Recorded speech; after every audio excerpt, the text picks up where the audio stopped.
One of the more fascinating aspects of our experience of reality is that we're never really experiencing now. Just as there is a lag of roughly 8.5 minutes between when the sun emits light and when it hits Earth, there's a lag between every moment of our experience and the time it takes the brain to process the sensory stimuli we're receiving from the world around us. It then takes us even longer to decide how we feel about it. In a very real sense, we're constantly living in the past. The brain is the organ that interprets our reality, and it has to do the best job it can while locked behind walls of bone. It can't experience the world directly, so it's forced to rely on interpreting the stimuli sent to it by our various sensing organs. This means that the brain is essentially creating a model of what's going on around us based on the inputs it receives. And there's a huge consequence of this. Our reality is not based on what's actually around us, but rather on how the brain perceives it. Our experience is therefore fundamentally subjective rather than objective. The world we're experiencing doesn't truly exist in any kind of real sense. It's an act of creation by our brain, who's just a really good storyteller. Now, this might seem obvious to you, but it was a total mind blower for me when I first really got it. And there are different ways that we can kind of relate to this.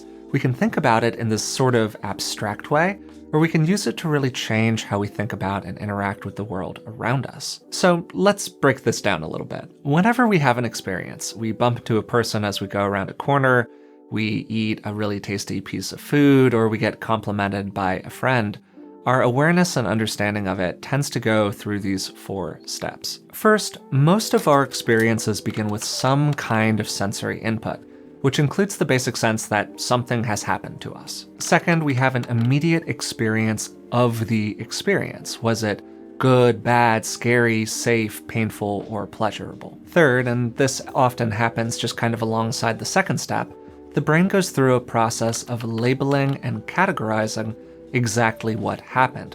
We understand the event in terms of previous events that have happened to us.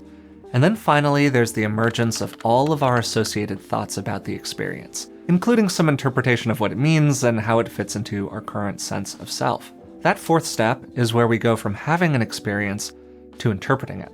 It's where we frame experiences in terms of our own views or beliefs. It's where we start pushing away pain and chasing pleasure, where we experience most of our pressure and stress.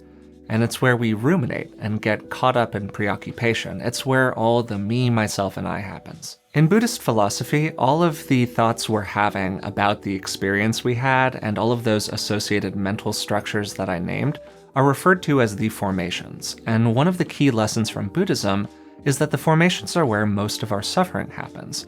In those first 3 stages of an experience, there's little to no craving, sense of self, or added suffering. There could be pain. Maybe something fell on your foot and it hurt, or you burned your hand. But there aren't yet the complex emotional and self-referential dimensions of experience that are the main elements of suffering.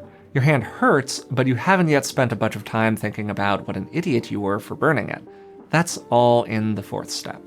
Let's go back to what we were talking about at the very beginning, how we're essentially constantly living in the past because it takes the brain time to process our experience. Well, that 4th step takes a lot of time to appear, and it gets supercharged as we increasingly cease to live in the emergent moment, as close as we can get to right now, and get trapped further and further in the past.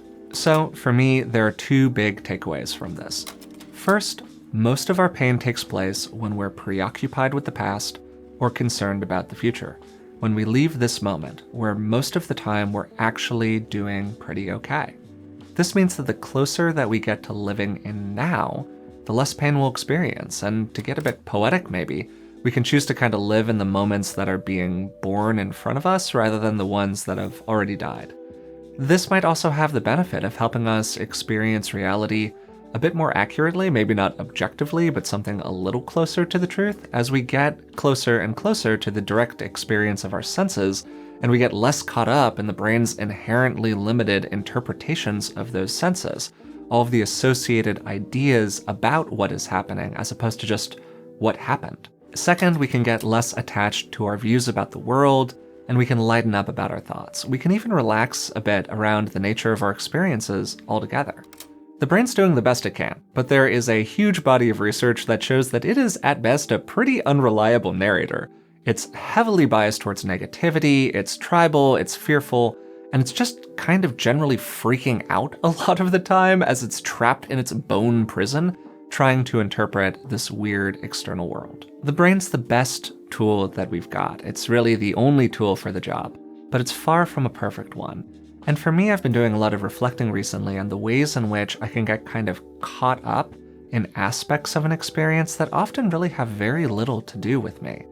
They already happened, they might happen in the future. I've got all the thoughts I'm thinking about the things that happened to me, and end of the day, very little of it ever contributes in a positive way to my life.